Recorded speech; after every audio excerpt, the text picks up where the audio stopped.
So we all go through things in life, we all have situations. I was talking to a homegirl last night who was letting me know, all the stuff that she go through. And a lot of people don't understand what females go through in regards to being controlled and not being able to live their life. We don't always speak on it. We don't always tell everybody about it because we don't want people to know those stories. We don't want people to feel like we're not strong enough to stand up for ourselves. It's not the case of we're not strong enough to stand up for ourselves. It's just that we don't want to keep going through the bull. So sometimes I wouldn't even say settle, but sometimes we allow things to happen just to keep peace. Like men want to feel like they got the control and they got the power, but really we give that to them. We can't keep giving them the power. We can't keep allowing them to treat us a certain type of way and don't speak up about it. My problem is I may speak up too much. That's why I lost my voice now because it's a situation of it's a double standard when a man does not do what he's supposed to do and you say something to him about it. It's a problem. It's an argument. But when he come to you and say something to you about something that you're doing that he doesn't approve of, you're supposed to just sit there and be like, okay, sorry. You can't speak on it. It's not right and it's not fair. The other thing is men constantly get upset when a woman or a girl interacts with other men. Know that in the business world, you have to interact with male and females. Regardless if it's your girl or not, she will have to interact with males and females if she wants to make it in the business world. You have to be okay with that. Just like she is okay with you interacting with females and males because she understands that that's a part of the business. She don't complain.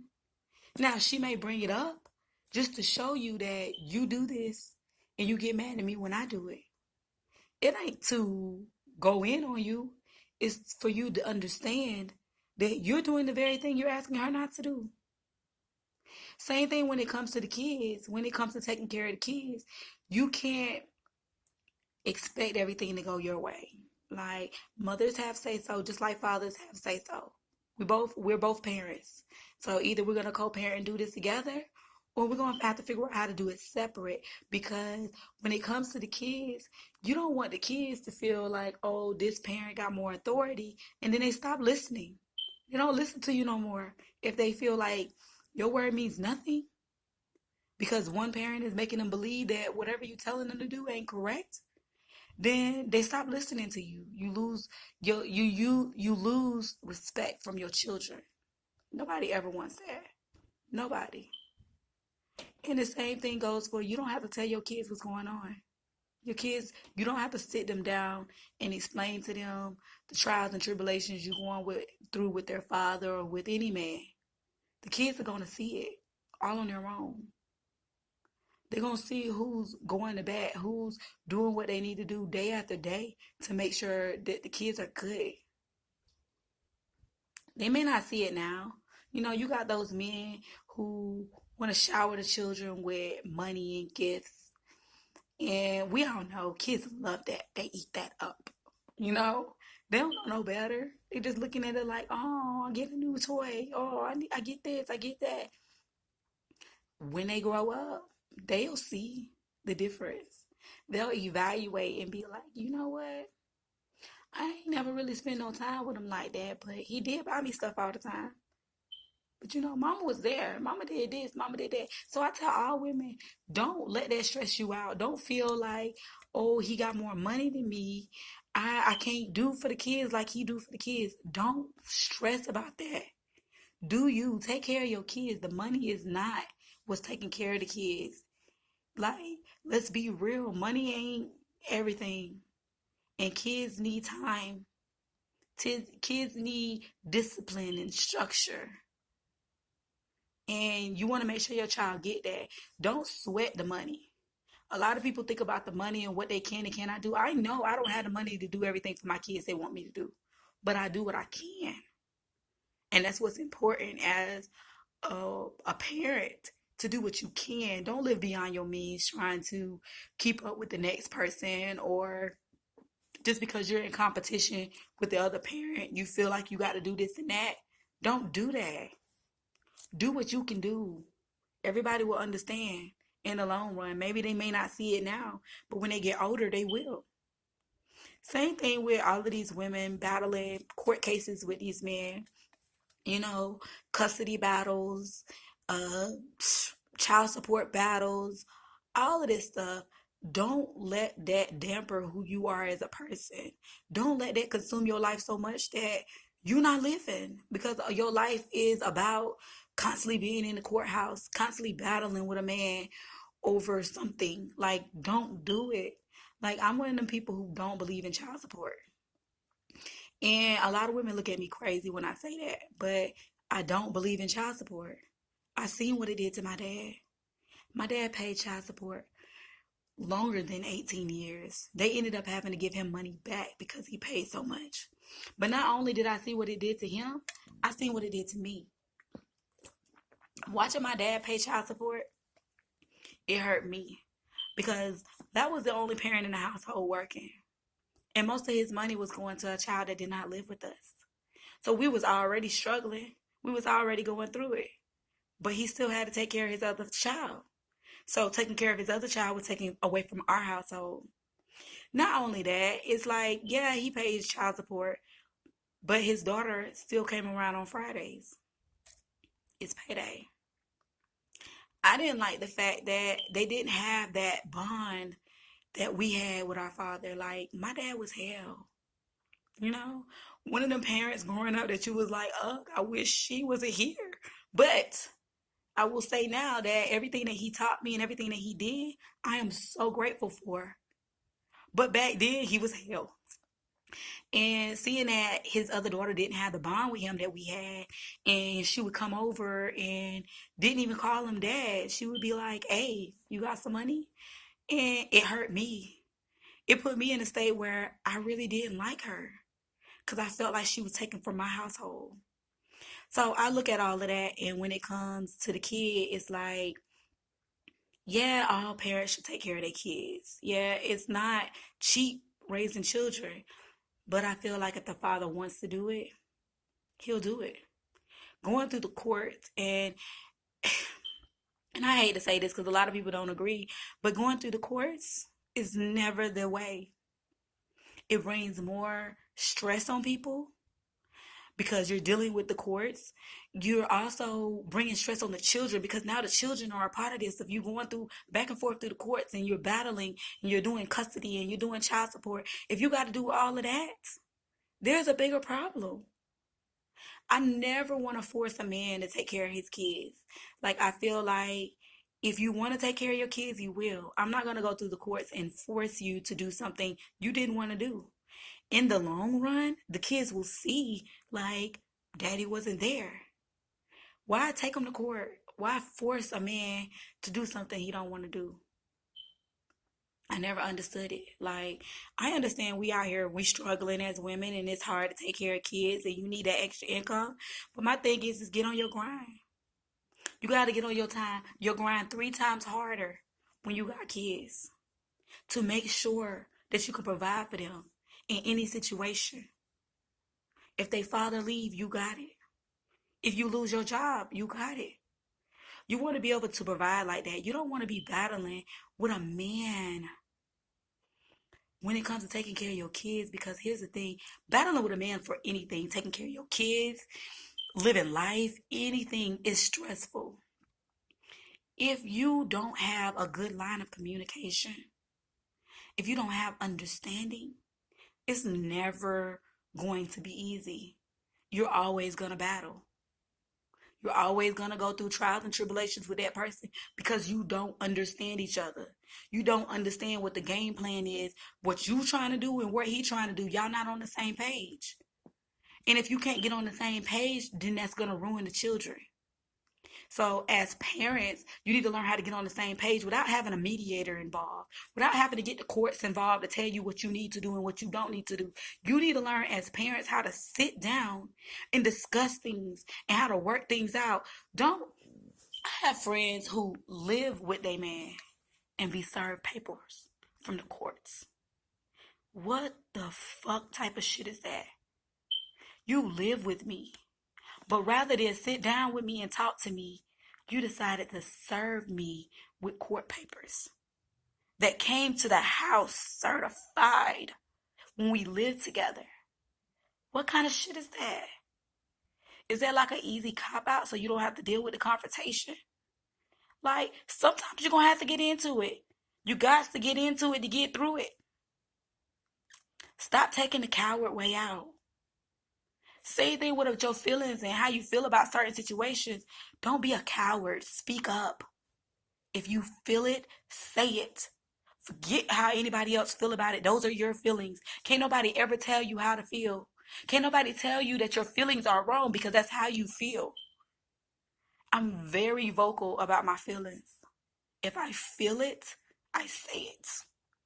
If it pisses you off, upsets you, sorry, not sorry.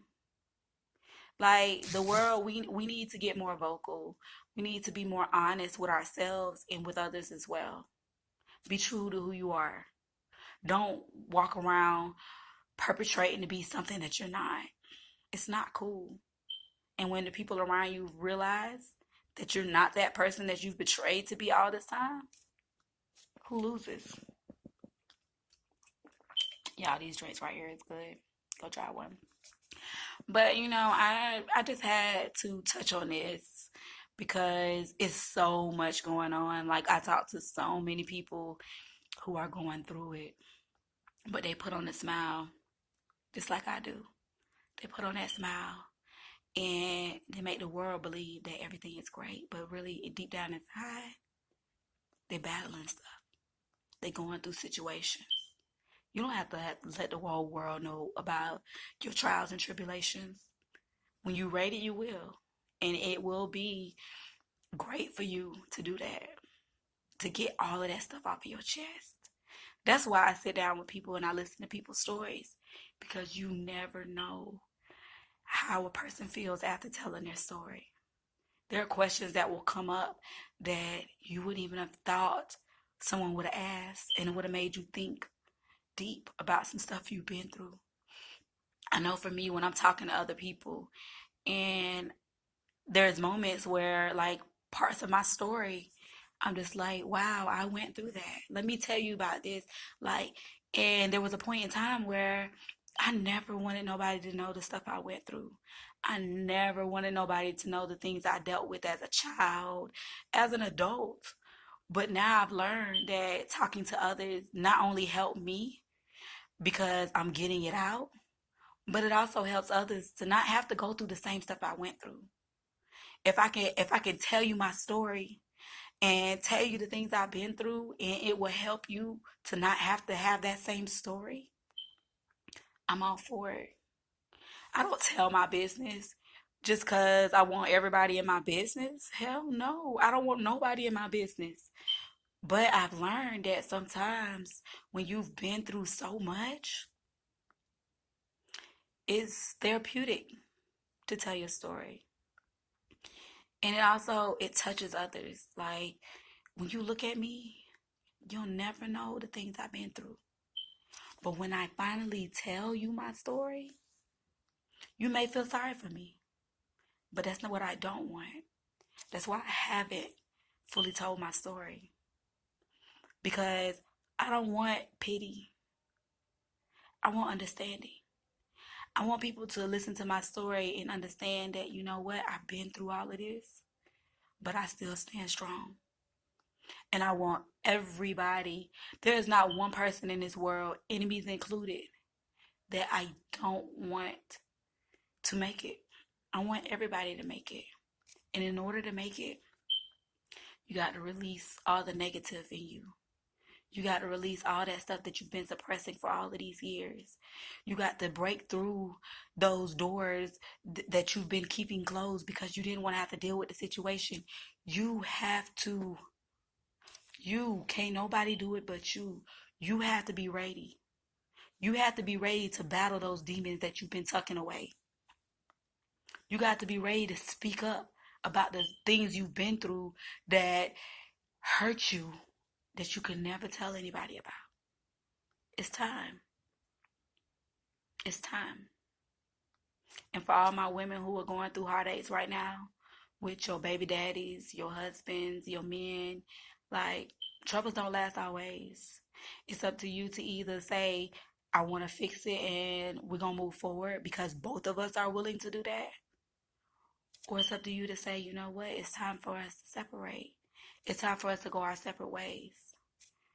Sometimes you have to do that. Sometimes people don't realize the grass is not greener on the other side.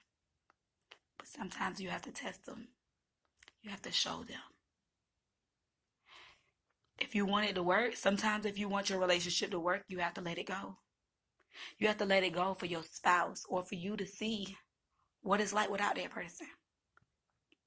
Once you see what it's like without that person, you'll make that decision on, was that person bettering my life? Was that person better for me than I even thought? Was that person doing more for me than I could even imagine? Or you may say, my life is better without that person. But again, that's your decision. Don't let nobody else make your decision for you. Don't let nobody else get in your ear and tell you how to live your life. You're the only one living that life. So regardless of what somebody tell you, you need to do it, how you need to do it, if it's not what you want to do, why are you doing it? This is your life. Live it as you choose. Don't never let nobody set you back or hold you back from living a life that you truly want to live. You'll have people like that. And it's sometimes it's hate. Sometimes it's jealousy. And, sometimes it's because some people are not secure with themselves that they stop you from living the life you want to live, from doing the things you want to do. Don't allow that to happen. Don't dim your light for another person. Don't lose your smile and your happiness due to the small stresses that come on a daily. Everyone has them. We all go through stuff. I tell myself when I'm going through stuff, I think back when things were even worse for me. And I say, you know what? It could be worse. I think back on other people who are going through stuff that is worse than what I'm going through. And I say, it could be worse. Any situation, it could be worse. But this is the cards that you've been dealt. I also believe that God will not put more on you than you can bear. So if you're going through it, it's a reason. He put you through that to get you through something else. And that's what you got to believe. And that's what you got to remember. That we all have bad days. But when you wake up, it's a new day. Start over, start fresh. Your day is what you make it. If you want to have a good day, claim it. And don't let anyone get in the way of your sunshine.